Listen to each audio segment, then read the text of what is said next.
Today, I'm unmasking my original superheroes. Because when I was a kid, I made a lot of them, with cool superpowers and suits and secret identities so secret that even I don't know who they are. And that's kind of a problem, because without Bruce Wayne, there's no Batman. Without Peter Parker, there is no Spider-Man. Why would I read any of their stories without knowing who they are and what challenges they face? If I ever want these heroes to ever stand alone in their own stories, this is an ingredient I can't skip. So today, we're putting a face behind the mask. Sit back, relax, and let's get drawing. Starting with an easy one, the hero that started my superhero universe. To the world, he goes by the name Bullet Boy. But behind the gray and blue armor is Josh McKean, one of the very few characters in this video that I have some reference for, because in the original Bullet Boy comic, he's the first character we meet. And while I've had a general sense of his personality and quirks for years, it wasn't until I went to reboot the comic series that I realized that in order to tell good Bullet Boy stories, I needed to be more specific. Who is this character really? And why is it important that he even hides his identity in the first place? From what we know about Josh, he comes from a rich family, but spends most of his time alone with only his robot butler named Hugh to keep him company. His parents are world-famous athletes, and his older sister is busy with a double life of her own, which we'll come back to later. My goal when redesigning Josh was to have him feel reminiscent of designs I made for him when I was younger, while updating his clothes to hint at this semi-futuristic world the reboot takes place in. I want to show that he dresses way more like a kid his age. He's pretty agile, but spends a lot of his time relaxing around the house. So I thought a cool blue shirt to show his favorite color, some athletic shorts, and some Under Armour might do a pretty good job of showing that. One of the smallest details that makes the biggest difference for me when I'm drawing Josh versus Bullet Boy is his hair. Because when he's suited up as Bullet Boy, he's running really fast, so the tips of his hair always point back to reflect that. But when he's not in costume, his hair is more relaxed. It's a small detail, but one that creates a small degree of separation between these two identities, something I never really thought about in the original comic. Okay, but why does Josh actually need to hide his secret identity? Right off the bat, I think that Josh is smart enough to know that in order to operate as a superhero the way he wants, his family needs to not know about it. And while up until this point, Josh has spent a majority of his life without superpowers, he's lived life watching superheroes from the sidelines long enough to know that it's just what you do. Get superpowers, save the world, and wear a cool costume while doing it. But this also means he hasn't really internalized the reasons that hiding that identity is so important. That his identity in the wrong hands could really put him and his loved ones in some real danger. His design has come so far from when I first made him as a kid. I can't wait to see how he grows as a character as the comics continue. But he's just the first of many heroes in this universe. It's finally time to talk about the Hero Assembly, a government-sanctioned organization uniting the city's best and brightest heroes to fight off the rising forces of evil. When I was a kid, these heroes were really just meant to help flesh out the world. But now I need them to be fully fleshed out characters, each with a unique story and secret of their very own.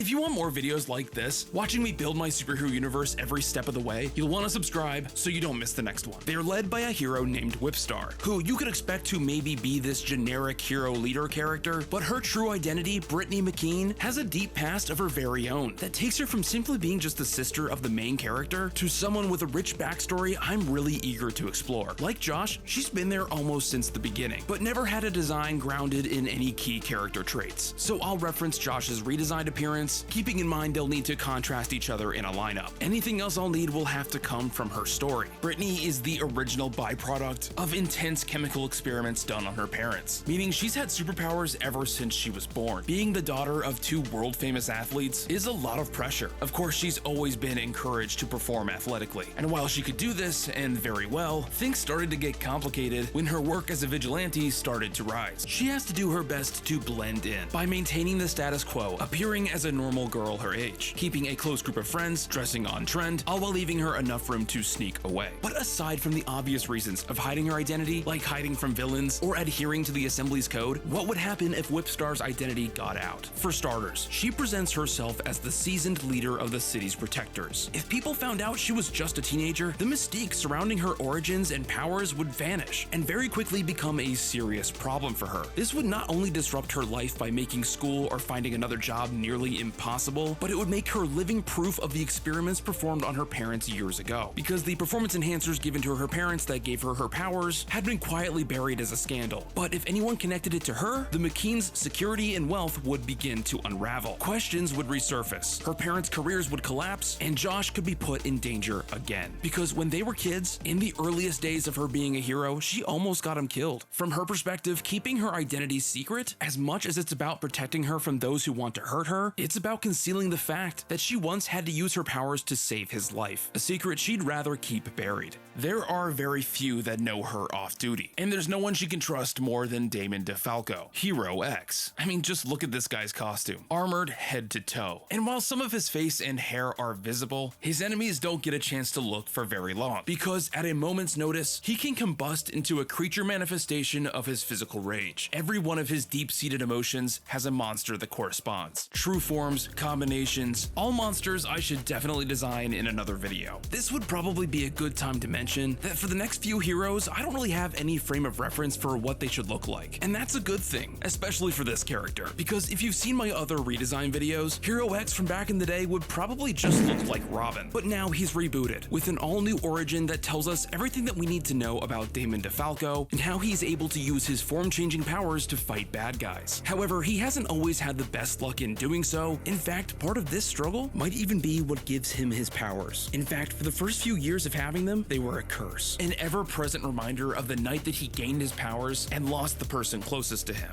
his brother. I actually took a stab at storyboarding this small scene, trying to imagine how it all went down, Damon's perspective, losing his brother, and his first transformation. Check it out in the shorts tab after this video. In many ways, he struggles to fit in with society, doing whatever he can to keep his baseline down, at risk of any volatile emotion causing a huge scene. And I think his out-of-uniform design would reflect that. Now, I've talked a lot about this piece of technology, the one that transforms him into these monsters, but I've never really shown what it looks like, because the truth is I'm still working on it, exactly what it looks like and where it comes from. If he had a comic of his own, I would have to figure it all out. But what I do know for now is that from the very moment he became one with this device, it wrapped itself all around his spinal cord, fused with critical parts of his nervous system, and altered his DNA. It's no longer visible on the outside, but scars resembling an X remain on his face. And while on the surface he might not have the most obvious reasons for wanting to keep his identity a secret, you have to imagine that the organization responsible for building the tech that he uses to transform, if they knew who he was and where to find him, you'd bet they'd move in to reclaim what's theirs. They would undoubtedly make sure that Damon was put away for good. On the night they killed his brother, he not only stole their proprietary tech, but he decimated their forces and facility, all in a blind rage during his first transformation where everyone was trying to stop him. Now imagine if one of the city's supposed protectors was revealed to be a wanted criminal. There is no amount of explanation or context he could give the public to explain the truth, that none of this is what he wanted. I think Damon's civilian look pretty outwardly reflects the angst brimming beneath the surface. The anonymity that it provides him just as importantly protects his fellow assembly members. Before we unmask these last two heroes, if you've ever wanted to check out my comics for yourself, you can find them all on my website. Download them on your phone or have printed versions sent right to your house. And if you're brand new and want to jump in, you can grab the discounted Bullet Boy Mega Bundle on Retroware's website. It includes all 3 issues of Bullet Boy, a Bullet Boy plush, and a really cool poster celebrating the first trio of villains to make it onto the page, Shaka, Avoidja, and Bulk. If you want to support my channel and add some really cool homemade superhero comics to your collection, this bundle is a great way to get started. The link is in the description. It's been an absolute blast to hear your reactions, and it makes me even more excited to get the next few issues out into the world. Luna Martinez is Insect, fitted head to toe in an iridescent exoskeleton suit with an organic retractable mask to protect her face during combat and of course hide her identity. It's important to remember that the way that she came into her powers has a relatively big impact on the way that she treats her identity, because years before she became Insect, Luna spent years of her life as a scientist, engineer, and part of a highly avant-garde, world-class group of students sent on an archaeological expedition to newly discovered ancient ruins. Before this mission, she wasn't a hero, just the shyest one of her class, deeply fascinated in the ever-evolving world around her, but through trials and challenges on this expedition, she comes out the other side, risking her life to save her fellow students, nearly dying in the process. The side effects leaving her unequivocally linked to the insect hive mind she became connected to in those ruins. The Hero Assembly HQ